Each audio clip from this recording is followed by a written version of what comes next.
오늘 베드로전서 강의 36번째 말씀인데요. 지나간 5월은 우리가 가정의 달이라 가정의 메시지를 많이 들었습니다. 계속해서 베드로전서 강의에 오늘도 이어서 말씀을 드리는데, 지금까지 우리가 무슨 말씀을 들었나 하면은 이 마지막 때의 성도들이 어떻게 살아야 되는가, 이 문제를 살폈습니다. 특히 지난번에는 이 마지막 때에 강하게 나타나는 이 종말론적 특성이 있는데, 이 종말의 특성이 있는데 그게 뭐냐, 그럴 때 마귀가 우는 사자같이 다니며 삼킬 자를 찾는다 그랬어요. 그렇지 않겠습니까? 이제 예수님이 다시 오시면 마귀의 시대는 끝나는 거거든요. 그러니까 그 시대가 끝나기 전에 할 수만 있으면 하나라도 더, 택한 자라도 삼키려고 달려들면서 마지막 때일수록 이 마귀 사탄이 더 활발하게 움직인다는 것을 우리가 생각을 했습니다. 그런데 이 마귀가 이 마지막 때 어떤 사람을 먹잇감으로 찾느냐, 제가 두 가지 말씀드렸습니다. 첫째는 교만한 사람을 사탄은 제일 좋은 먹잇감으로 생각한다 그랬습니다. 이 교만하다는 거 후페레 파노스라고 하는데, 후페레라는 거는 오버, 영어로 말하면 지나치다는 뜻입니다. 오버한다 그러죠. 그리고 파노스라는 말은 appear, 나타나다는 뜻입니다. 지나치게, 자기의 모습과는 달리 지나치게 자기를 꾸미고 과장하고 오버해서 자기를 보여주는 거, 그게 바로 교만이라고 하는 원래 그 원문의 의미입니다. 이런 사람은 사탄이 왜 좋아하냐면, 사탄이 조금만 충동질해도 이 사람은 사탄이 시키는 대로 다 합니다. 그래서 교만하면 사탄의 먹잇감이 된다. 그래서 우리가 이 교만을 해결하려면은, 제가 6절 말씀드렸죠. 하나님의 능하신 손 아래 겸손하라. 겸손하라. 우리 교회 표어인데, 전 세계 이 코로나 사태가 왜 왔는가? 그거는 인간이 지나치게 자기의 능력과 과학기술을 믿고 하나님 앞에 교만하고 하나님을 대적하다가 이런 현상이 온 것이다. 그래서 인간이 사는 길은 하나님 앞에 겸손한 모습으로 하나님께 돌아와서 하나님의 말씀대로 사는 것이 우리 인류가 사는 길이다 하는 것을 말씀드렸습니다. 그리고 두 번째는 이 사탄이 좋아하는 먹잇감은 염려하는 사람이다 그랬어요. 염려한다. 이 염려라는 말 내림나라고 하는 말인데, 마음이 분열되어 있는 거예요. 마음이 디바이드, 분열되어 있어가지고, 예? 한편으로는 하나님을 믿는데 한편으로는 세상과 돈을 더 믿습니다. 그래서 염려하는 거예요. 마음이 갈려지기 때문에 염려하는 거예요. 그렇기 때문에 우리 하나님께서는 이 염려를 해결하기 위해서는 너의 염려를 다 내게 맡기라 그랬어요. 주께 맡기라 그랬어요. 사람들이 염려하는 이유는 미래를 알 수가 없으니까 그래요. 미래를 알 수가 없으니까. 1시간 후에, 한 달 후에, 1년 후에 되어질 일을 우리가 알 수가 없잖아요. 그래서 불안하고 염려하는 거예요. 그러나 우리 하나님은 모든 것을 다 아시는 줄로 믿습니다. 우리의 인생이 갈 길, 우리 인생이 어떤 지점에 도달하게 될지 다 알고 계세요. 그래서 그 하나님께 우리의 모든 것을 맡기면 염려는 해결될 줄로 믿습니다. 지금은 마지막 때입니다. 우는 사자같이 삼킬 자를 찾는 시대이기 때문에 우리가 이 마귀를 대적하는 방법은 물러가라 소리친다고 물러가는 게 아니에요. 마귀는 우리가 소리친다고 물러가는 게 아닙니다. 우리가 겸손하기만 하면 마귀는 물러갈 줄로 믿습니다. 우리 염려를 주님께 다 맡기고 살면 우리를 건드릴 일이 없잖아요. 하나님을 믿고 모든 걸 맡기고 사는데 마귀가 건드릴 이유가 없어요. 그래서 물러가는 겁니다. 저와 여러분들이 마지막 때 하나님의 능하신 손 아래 겸손하고 모든 염려를 하나님 손에 맡기면서 마귀의 유혹을 이기고 승리하시기를 주님의 이름으로 부탁드립니다. 오늘 이 베드로전서의 말씀은 베드로전서 전체의 결론의 말씀입니다. 사도 베드로는 이 말씀을 통해 하나님께서 이 마지막 때에 우리를 불러주신 목적이 뭔가 그것을 우리에게 보여주고 있어요. 우리가 이걸 모르면은 진정한 신앙인이 아니라고 생각합니다. 하나님이 우리를 왜 불러주셨는가? 하나님이 우리를 불러주신 목적을 모르는데 어떻게 그 사람이 진짜 신앙인으로 살 수 있겠어요? 그래서 오늘 그 문제를 사도 베드로가 결론의 말씀에 다루고 있는 것입니다. 먼저 10절 초두에 보면은 사도 베드로는 우리를 불러주신 하나님이 어떤 분인지를 소개하고 있습니다. 우리를 불러주신 하나님은 모든 은혜의 하나님이라고 말씀드렸습니다.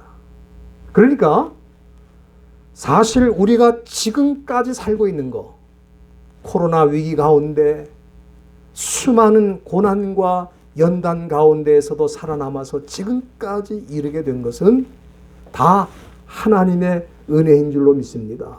여기 모든 은혜라고 그랬어요.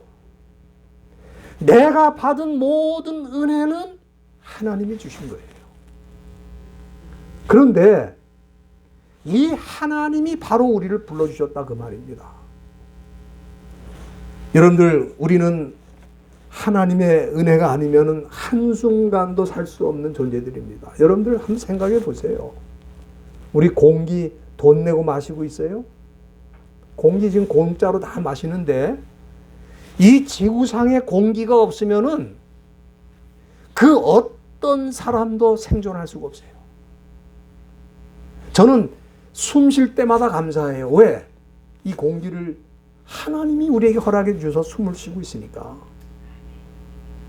여러분, 우리가 물을 마음껏 마시는데 물 없으면 우리가 살 수 있어요? 생각을 해보면 모든 게 하나님의 은혜. 그래서 여기 은혜도 그냥 은혜가 아니라 모든 은혜 하나님 그런 거예요. 우리 인간의 존재 자체가 하나님의 은혜의 손길이 아니면 살아남을 수 없다 그런 뜻입니다. 그래서 고린도전서 15장 10절에 보면은 사도 바울이 유명한 고백을 했죠. 나의 나 된 것은 하나님의 은혜라. 사도 바울이 예수님을 만나고 변화를 받고 보니까 자기의 살아온 모든 날이 하나님의 은혜였다는 걸 깨우치고 나의 나 된 것은 하나님의 은혜라 그랬어요. 이게 진정한 신앙인의 고백이라고 믿습니다. 사도 베드로도 오늘 그 고백을 하는 거예요. 그런데 이 은혜 하나님께서 그리스도 안에서 우리를 부르셨다고 오늘 본문 10절에 말씀하고 있습니다. 이거 매우 중요한 말씀이죠. 왜 그러냐면은 이것은 우리 인간이 구원을 받을 수 있는 길은 우리가 선한 일을 많이 하고 또 어떤 종교적인 노력을 많이 했기 때문에 구원받은 게 아니고 하나님께서 예수 그리스도 안에서 우리를 불러주셨기 때문에 우리가 구원받았다 그 말이에요. 그렇기 때문에 저는 이 세상 종교는 말이죠. 뭐 그 종교 사원을 화려하게 얼마나 막 금으로 포장을 하고 대단합니다. 그런 사원을 지고 뭐 구원을 받을 수 있는 것처럼 아무리 세상 종교가 떠들고 가르쳐도 그 종교는 거짓일 수밖에 없어요. 왜? 구원은 그런 종교의 노력으로 되는 게 아니고 하나님이 부으실 때 가능하기 때문에 그렇습니다. 여기 분명히 말씀했잖아요. 이런 은혜 하나님이 그리스도 안에서 너희를 부르셨다. 이것이 우리가 구원이 시작된 출발점입니다. 그런데 그럼 하나님이 왜 우리를 이렇게 불러서 구원을 주셨는가? 그 목적이 뭔가? 오늘 본문 10절 중간에 보면은 자기의 영원한 영광에 들어가게 하셨다. 여러분 그 성경에다 좀 표시를 해놓으세요. 너무너무 중요한 말씀이에요. 우리를 하나님이 불러주신 목적, 자기의 영광의 세계로 우리를 들어가게 하시기 위해서 불러주셨다는 거예요. 저는 이 말씀 우리가 잘 붙들어야 된다고 봅니다. 왜?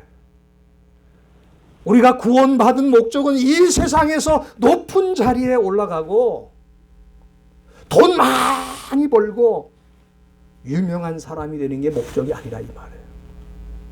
이거는 세상 종교가 추구하는 방향입니다. 우리 이 세상 종교 말로는 여러 가지로 포장을 하고 있지만 내용은 뭐냐면은 그 종교를 믿어서 나 한번 부자 되고 싶다 이거예요.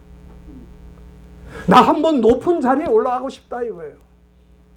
나 한번 성공해서 떵떵거리며 살고 싶다. 이거를 원하는 거예요. 그래서 깊은 산 속에 들어가서 100일 기도, 1000일 기도 왜 하는 겁니까?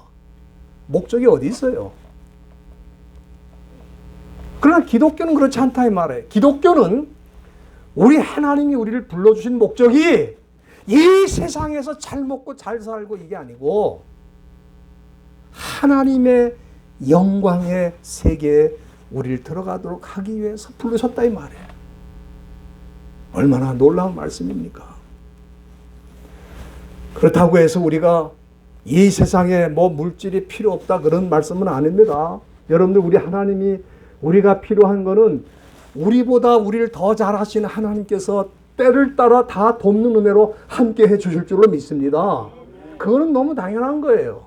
그러나 그걸로 끝나면 안 된다 이 말이에요. 우리 하나님이 왜 우리를 불러주셨는가?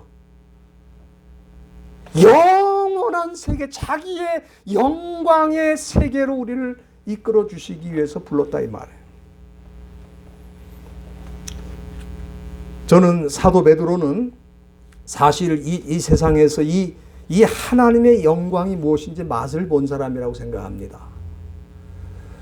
여러분들이 마태복음 17장 한번 열어주시길 바랍니다. 거기 보면은 우리 예수님께서 제자들 가운데 베드로와 야고보, 요한 이 세 사람을 데리고 변화산에 올라가셨는데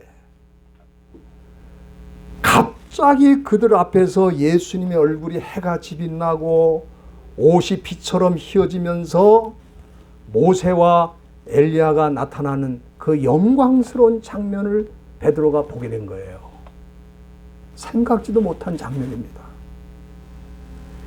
그래서 이 베드로가 너무 그 영광에 압도돼가지고 마태복음 17장 4절에 보면은 베드로가 주여 우리가 여기 있는 것이 좋습니다. 그래서 주님이 원하시면 내가 여기다가 초막, 장막 셋을 짓고 하나는 주님을 위해서, 하나는 모세를 위해서, 하나는 엘리야를 위해서 짓겠습니다. 왜? 그 영광에 압도된 거예요. 그 영광의 맛을 본 거예요. 그리고 그 영광의 맛을 보니까 다른 게 뭐가 필요했어요? 그렇죠? 그러면 여기다가 초막을 짓고 나는 주님의 영광을 바라보면서 여기서 살겠다 이거예요. 우리 하나님께서 아직 제자들에게 하실 일이 있기 때문에 이제 이 산에서 그 모습을 잠깐 보여주고 제자들과 함께 내려오셨지만은 여러분들 사람들 중에 특히 예수 믿는 사람들도 그런 얘기를 하더라고요. 목사님, 이 다음에 이 영원한 영광을 누리는 게 뭐 그렇게 중요합니까? 하나라도 잘 되고 여기서 하나라도 성공하고 여기서 좀 부자가 되고 잘 사는 게 더 중요하지 이 다음에 영원한 영광에 살면 무슨 소리? 그런 소리를 예수 믿는 사람이 하더라고요. 그럼 왜 그렇습니까? 그 영광의 맛을 못 본 거예요. 맛을. 지금 이 사도 베드로가 영광의 맛을 보니까 다른 거 다 필요 없다 이거예요. 내가 여기서 초막 셋을 짓고 살겠다는 거야. 여러분 이 세상에 사는 사람들 바이오스, 생물학적인 생명만 가지고 있다고 말씀드렸죠. 그렇기 때문에 생물학적인 생존 본능으로 사는 사람은 그저 잘 먹고 잘 살고 그런 것밖에는 관심이 없어요. 그런데 예수 믿는 사람들도 만일 그런 수준에 머물러 있다면 저는 그 사람이 예수 믿는 건 맞냐 이 말이에요. 그 하나님이 불러주신 건 맞냐 이 말이에요. 왜? 하나님이 불러주신 사람은 왜 불러주셨는가? 그 목적이 있어요. 영원한 영광의 세계로 들어가게 하시겠다. 지금 우리가 이 세상에서도 이미 그 맛을 보고 있습니다. 그러나 그 맛은 잠깐이고 영원히 그 영광의 세계로 들어가도록 하시는 것이 하나님의 목적이라 이 말이에요. 여러분들 이 세상에서 뭐 잘 되고 잘 먹고, 예? 여러분 우리 뭐 이건희 씨나 정주영 씨 같은 사람이 뭐 행복했겠습니까? 여러분 행복했을 것 같아요? 여러분 지금 한국에서 대통령 하던 사람들 행복했을 것 같습니까? 다 그냥 스스로 죽지 않으면 감옥에 들어가는 거예요. 하나도 부럽지 않아요. 하나도. 미안합니다. 주님의 영광의 세계의 맛을 본 사람은 그런 게 별로 부럽지 않다 이 말이에요. 왜? 그 영광의 맛을 봤으니까. 여러분 베드로가 얼마나 힘이 없는 사람입니까? 얼마나 가난한 사람이에요. 공부를 많이 했습니까? 무슨 권력이 있습니까? 그러나 예수님의 그 영광의 맛을 보더니 우리가 여기 있는 게 좋습니다. 예수님을 따라다니면서 무슨 호화스러운 영광을 누리려고 생각했던 베드로였어요. 그러나 주님의 변화된 그 영광의 모습을 보니까 그거 다 필요 없고 난 여기다가 초막을 찍겠습니다. 그렇게 고백한 거예요.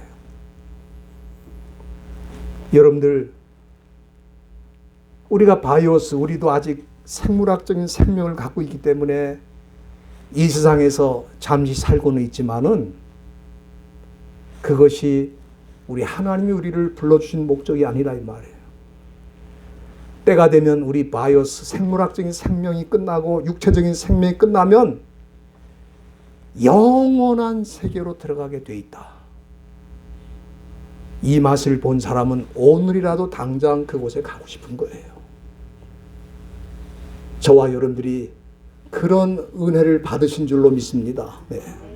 그러나 우리가 이 영광의 세계로 들어가기 전에 이 세상에 잠시 살고 있는 이유는 뭐냐? 예? 그건 사명 때문에 그래요. 여러분들이 베드로전서 2장 9절에 보면은 그 앞에 여러분들 한번 펴주시길 바랍니다. 거기 보면은 우리 하나님께서 우리를 이 세상에 두신 목적을 거기 보여주셨어요. 우리를 어두운 데서 불러내신 것은 그 2장 9절 끝에 보면 우리를 어두운 데서 불러내셨다는, 여기도 불렀다는 말씀이 나오시죠. 그런데 우리를 불러낸 그 목적은 그 귀한 빛에 들어가게 한, 우리는 그래서 이미 영광의 세계로 들어간 거예요. 그리고 이제 우리가 살아있는 이유는 뭐냐?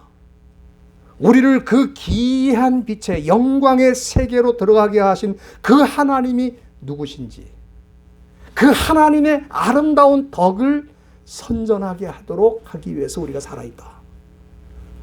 여기 덕이라는 말, 아르테라는 말인데 이 말은 뭐냐면은 excellence, the greatness, 하나님의 위대하심을 말하는 거예요. 그러니까 우리가 지금 이 세상에 살고 있는 이유는 뭡니까? 하나님의 위대하심을 세상 사람들에게 알도록 하기 위해서 살아있는 것 뿐이에요. 그래서 우리는 이 목숨이 아직 있는 것은 선교사의 사명, 하나님의 아름다우심을 전하는 사명을 위해서 우리가 살아있다. 그런데 우리가 그 사명 감당하다 보면은 고난이 있어요. 왜? 마귀가 우리가 그런 선교하는 걸 좋아하지 않지 않습니까? 어떻게 하든지 방해하고 어떻게 하든지 막고 싶어요. 그래서 우리 예수님께서 마태복음 10장 16절에 보면은 제자들을 보내시면서 내가 너희를 보내는 것이 양을 이리 가운데 보내는 것과 같다. 양이 이리 가운데, 늑대 가운데 한복판에 있다면 그 양이 어떻게 되겠어요? 온전하겠어요? 우리 예수님 말씀하셨어요. 내가 너희를 아무런 방해도 없고 아무런 어려움도 없고 그 누구도 너를 해치지 않는 곳으로 보내는 게 아니고 내가 너희를 지금 세상에 보내는데 그 세상 속에는 이리 때가 너를 지금 물어뜯으려고 준비하고 있어. 내가 그 세상으로 보내는 거야. 그래서 나를 인해서 너희가 총독과 임금들에게 잡혀서 끌려갈 수도 있고 고난을 당할 수도 있다. 오늘 본문에 보면은 사도 베드로는 그렇기 때문에 우리에게 뭐라고 말합니까? 여기 10절 중간에 보세요. 영원한 영광에 들어가게 하셨지만 이 세상에 사는 동안에는 잠깐 고난을 받는다 그랬어요. 잠깐 고난. 여기 잠깐이라는 말은 영원에 비해서 잠깐이라 그런 말입니다. 예? 사실은 우리 평생 동안 고난을 당할 수 있어요. 그러나 그 평생 동안 고난을 당해도 그거는 뭐예요? 시간적으로? 잠깐이야. 왜? 영원에 비해서는 잠깐이라 이 말이에요. 잠깐. 이미 너희들은 영원한 세계에 들어간 사람으로서 잠깐 이 세상에 사명을 감당하는 동안에는 고난을 당하게 돼 있다 그 말이에요. 성경 정확하게 봐야 됩니다. 우리 예수님께서는 우리가 예수를 믿고 하나님의 부르심을 받았을 때에 이 세상에 무슨 하나도 어려움이 없는 유토피아에 우리를 살도록 우리를 부르신 게 아니란 그 말이에요. 예? 우리 하나님께서는 우리를 부르실 때 영원한 영광의 세계로 부르셨지만 이 세상에 사는 동안은 잠깐 고난을 받고 이리 때에 의해서 뜯기기도 하고 물리기도 하고 갖은 박해를 당하기도 하는데 하나님께서 우리를 지켜주시겠다고 말씀하셨어요. 오늘 이 본문에 보면은 그럼 왜 이렇게 잠깐 동안이라도 고난을 당하게 하는가? 사실 그것도 우리를 위한 거더라고요. 왜냐하면은 여기 본문 보세요. 우리가 그렇게 고난을 당함으로써 어떻게 됩니까? 너희를 친히 온전케 하시고 굳게 하시고 강하게 하시고 털을 경고케 하신다. 여러분들 만약에 여러분들이 예수 믿는 동안에 또 사명을 감당하는 동안에 이 때가 우리를 물어뜯고 우리를 괴롭힐 때 우리가 낙심하고 좌절하고 쓰러져서 주저앉아 있으면 나는 그 사람 진정하게 예수 믿는 사람이라고 볼 수 없습니다. 왜? 여기 분명히 말씀하셨어요. 우리가 고난을 당하면 당할수록 약해지는 게 아니고 더 온전케 되고 더 굳게 되고 더 강하게 되고 더 경고케 된다고 말씀하셨잖아요. 그러니까 진짜 하나님이 불러주신 사람, 진짜 예수를 믿고 구원받은 그 사람들은 고난이 오면 올수록 더 강해지는 거예요. 더 강해져. 제가 베드로전서 강해 초기에 말씀드렸습니다마는 사람들은 금이 영원하다고 생각하잖아요. 그래서 경제가 안 좋으면 사람들이 금을 사. 왜? 돈 다 필요 없다는 거예요. 금이 변하지 않고 금은 영원하기 때문에 금을 사놓는 게 유리하다 이거예요. 그래서 금에 투자를 많이 합니다. 이 경제가 안 좋을 때는. 그런데 베드로전서 1장 7절에 보니까 사도 베드로가 뭐라 그러냐면은 이 금은 없어질 금이라고 그랬어요. 금이 없어진다는 거예요. 사람들은 금이 없어지지 않는다고 그러는데 사도 베드로는 금이 없어진다고 그랬어요. 언제 없어집니까? 예수님이 다시 오실 때 없어져요. 베드로후서 3장 10절에 보면은 주의 날이 도적같이 오는데 그날에는 하늘이 큰 소리로 떠나가고 체질이 뜨거운 불에 풀어진다. 여기 이 체질이라는 말이 아주 어려운 단어입니다. 스토이케이온이라고 하는, 스토이케이온은 뭐냐면은 영어로 엘레멘트라고 그러죠. 본질이라고 그럽니다. 그거는 예? 그야말로 본질은 남는다 그러지 않습니까? 근데 여기 이 말씀은 뭐냐면은 본질도 없어진다는 거예요. 본질도. 이 세상의 모든 것을 구성하고 있는 fundamental element, 가장 기본적인 그 요소까지도 다 없어진다고 그랬어요. 그래서 상상이 안 가죠. 상상이 안 갑니다, 여러분들. 그러니까 금, 다이아몬드 완전히 없어지는 거예요. 그러니까 그걸 영원하다고 믿고 사는 인생이 얼마나 불쌍하냐 이 말이에요. 그런데 사도 베드로가 뭐라 그랬습니까? 그런 건 다 없어지는데 아무리 시련을 당하고 불로 연단해도 없어지지 아니하는 게 있는데 그것은 바로 우리 하나님이 우리에게 주신 믿음이다 그 말이에요. 할렐루야. 예? 오히려 그 믿음은 여기 말씀 그대로입니다.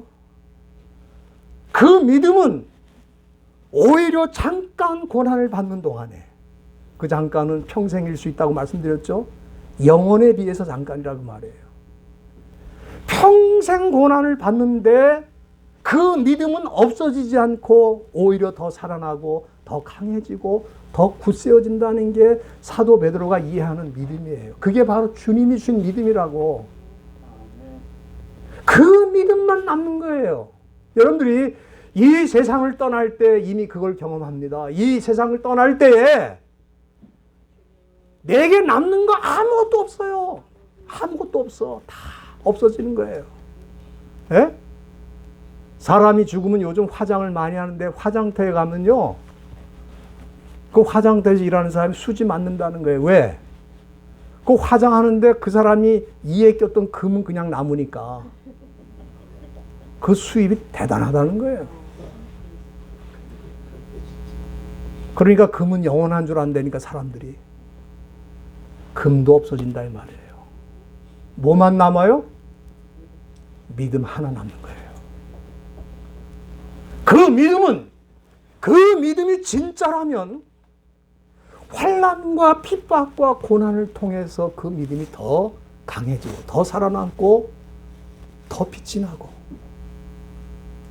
그 믿음 가지고 주님 앞에 가는 줄로 믿습니다. 그래서 사도 베드로가 이 결론에다 이 내용을 여기다 쓰는 거예요. 야, 지금 얼마나 너희들이 고난을 당하느냐. 주 1세기에 갖은 박해와 핍박을 받으면서 하루하루를 살아가는 그 크리스찬들에게 걱정하지 마라. 잠깐이야, 잠깐.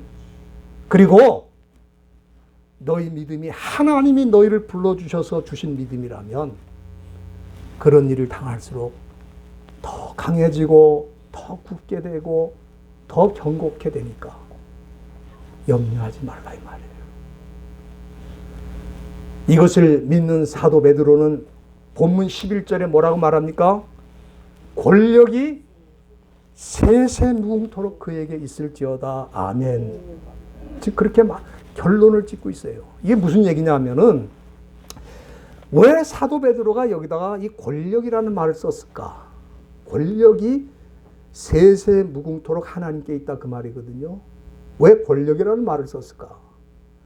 이 권력은 크라토스라는 헬라 말인데 이 크라토스는 뭐냐면 도미니언이라는 건 통치를 말하거든요. 통치. 여러분 그 당시 사람들의 눈에는 로마 황제의 권력이 영원하다고 생각한 거예요. 또 일부 크리스찬들 중에는 우리가 아무리 믿음을 지키려고 해도 이 로마 황제의 권력 앞에 우리가 당할 수 있느냐. 그렇게 생각을 하는 사람들도 있었어요. 근데 사도 베드로가 뭐라고 말합니까? 그게 아니다.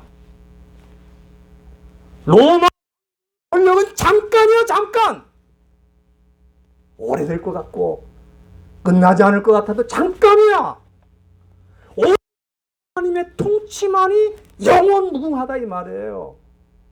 그걸 결론을 여기 짓는 거예요. 그러니까 이 말씀이 그냥 여기 껴들어온 게 아니고 다 그 역사적인 배경이 있는 겁니다.